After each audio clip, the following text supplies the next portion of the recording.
juntos novamente para seguirmos com o estudo do livro Obsessão e Suas Máscaras, da doutora e pesquisadora Marlene Nobre. Pensamentos, televisão e ideoplastia.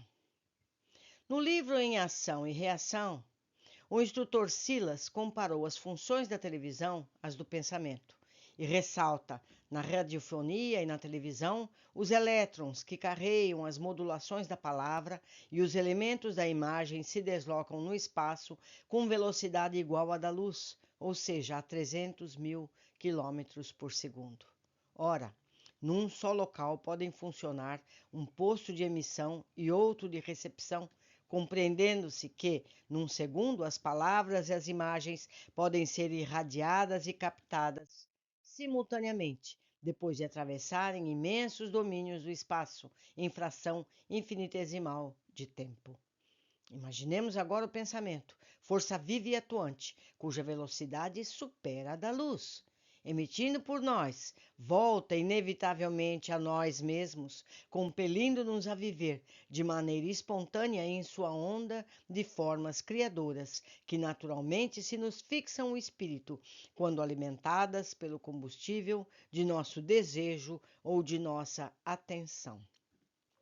Daí a necessidade imperiosa de nos situarmos nos ideais mais nobres e nos propósitos mais puros da vida, porque energias atraem energias da mesma natureza, e quando estacionários na viciação ou na sombra, as forças mentais que exteriorizamos retornam ao nosso espírito, reanimadas e intensificadas pelos elementos que com elas se harmonizam, engrossando dessa forma as grades da prisão em que nos detemos irrefletidamente, convertendo-nos a alma num mundo fechado, em que as vozes e os quadros de nossos próprios pensamentos, acrescidos pelas sugestões daqueles que se ajustam ao nosso modo de ser, nos impõem reiteradas alucinações, anulando-nos de modo temporário os sentidos sutis. Em seguida, Silas lembrou que, após a morte, no mundo espiritual, a criatura desencarnada utiliza um corpo muito mais plástico e influenciável, o perispírito. Como consequência, as criações menos construtivas podem levá-la a um cativeiro muito mais longo, na companhia de todas aquelas outras criaturas que vivem os mesmos pesadelos e enganos. Sempre que pensamos, expressando o campo íntimo na ideação e na palavra, na atitude e no exemplo, criamos formas, pensamentos ou imagens moldes que arrojamos para fora de nós, pela atmosfera psíquica que nos caracteriza a presença. Isso pode ser visto no livro Mecanismos da Mediunidade. Sobre todos os que nos aceitem o modo de sentir e de ser, consciente ou inconscientemente, atuamos à maneira de hipnotizador sobre o hipnotizado, verificando-se o inverso toda vez que aderimos ao modo de ser e de sentir dos outros. Isso pode ser visto em mecanismos da mediunidade. Ideoplastias.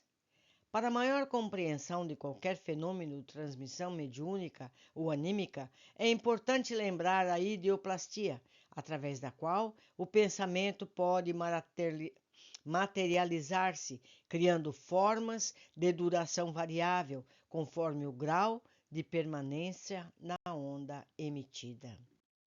Assim, muitos fantasmas das casas mal assombradas são ideoplastias ou formas pensamentos que desafiam o tempo e teimam em permanecer nesses locais, tal a força da onda com que foram emitidas pelos ex-moradores.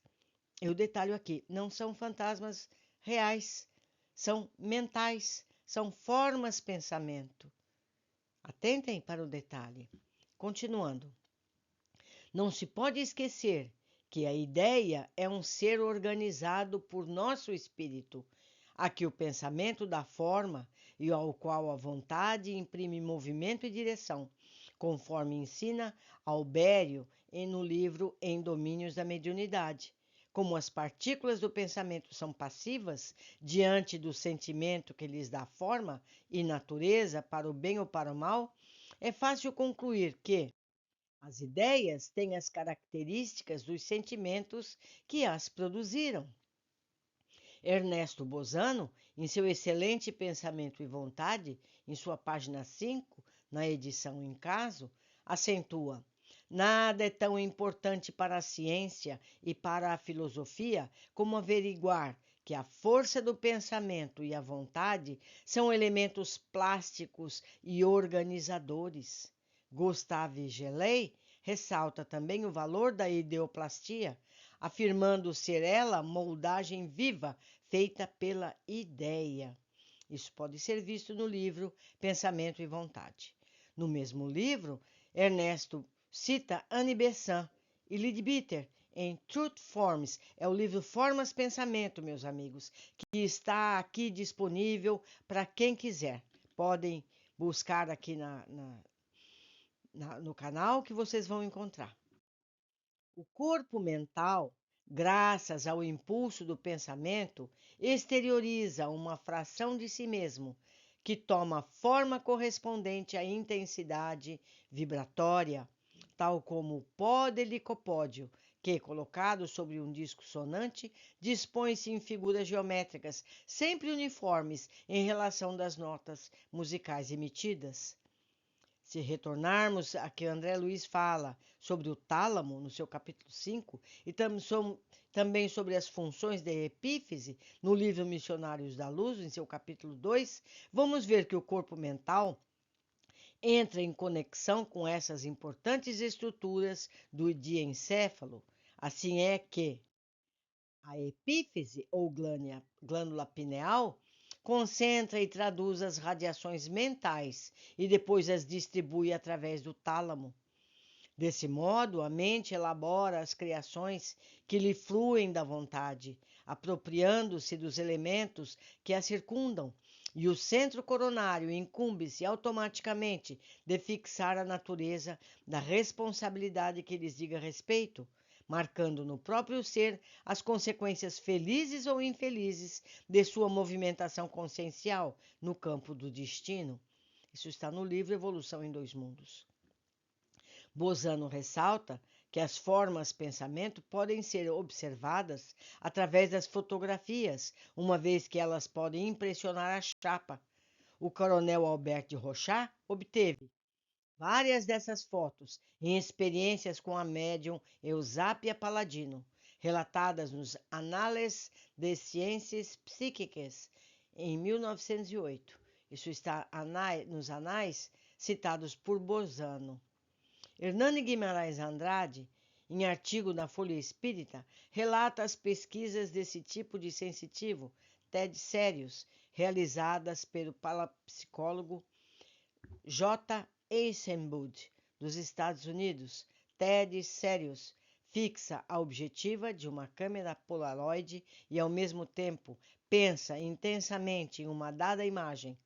Durante alguns segundos, ao revelar-se a foto, encontra-se a imagem pensada.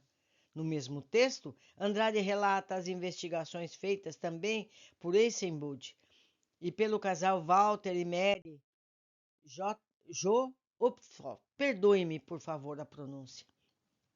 Com o sensitivo japonês Masuaki Kiyota, com resultados positivos. Isso está no livro Alucinações e Visões, artigo em Folha Espírita, outubro de 87. Tem razão Bozano quando afirma que o fenômeno da fotografia mental dos vivos demonstra que pensamento e vontade são forças plásticas e organizadoras. As ideoplastias são, portanto, fundamentais para se entender o fenômeno da transmissão mediúnica e, consequentemente, o mecanismo do processo obsessivo. O hipnotizado, no caso médium, contempla as imagens que lhe são sugeridas pelo hipnotizador, o espírito. Por assim mesmo, nos fenômenos de auto-hipnose, como nos processos de imersão da personalidade do passado, vivendo um estado alucinatório que não é fruto da sua imaginação, mas que ele é passado por sugestão. Nos casos de hipnose, a mente do sujeito, governada pelo hipnotizador, concentrará os próprios raios mentais no ponto indicado, aí plasmando o quadro sugerido, segundo o princípio da reflexão, pelo qual, como no cinematógrafo, a projeção de cenas repetidas mantém a estabilidade transitória da imagem, com o movimento e som respectivos. O sensitivo contemplará o quadro sugerido com todas as minúcias. Emprega-se comumente a palavra alucinação para designar tal fenômeno. Contudo, ela é imprópria, porque não se trata de um devaneio ou ilusão. Isso pode ser visto em mecanismos da mediunidade. Há muita alucinação, assim considerada, quando se trata de projeção de mentes conturbadas e enfermiças em autêntico fenômeno hipnótico, qual acontece nos espetáculos de televisão, em que a cena transmitida é essencialmente real. Através da conjugação de ondas, o quadro sugerido pela mente do magnetizador é captado e trabalhado pelo magnetizado, de modo a que não se pode considerar como alucinação tal fenômeno. Nos círculos de magia, esse processo é largamente empregado desde longa data. Nesse caso, a mediunidade é rebaixada a processos inferiores e deixa-se aprisionar por seres de posição primitiva ou por inteligências degradadas que cunham ideias escravizantes para quanto se permitem vampirizar, gerando obsessões com psicopatologias as mais diversas. Isso pode ser visto em mecanismos da mediunidade. Como se vê, há uma reflexão natural e incessante entre os cérebros que se afinam, mas não apenas de forma negativa.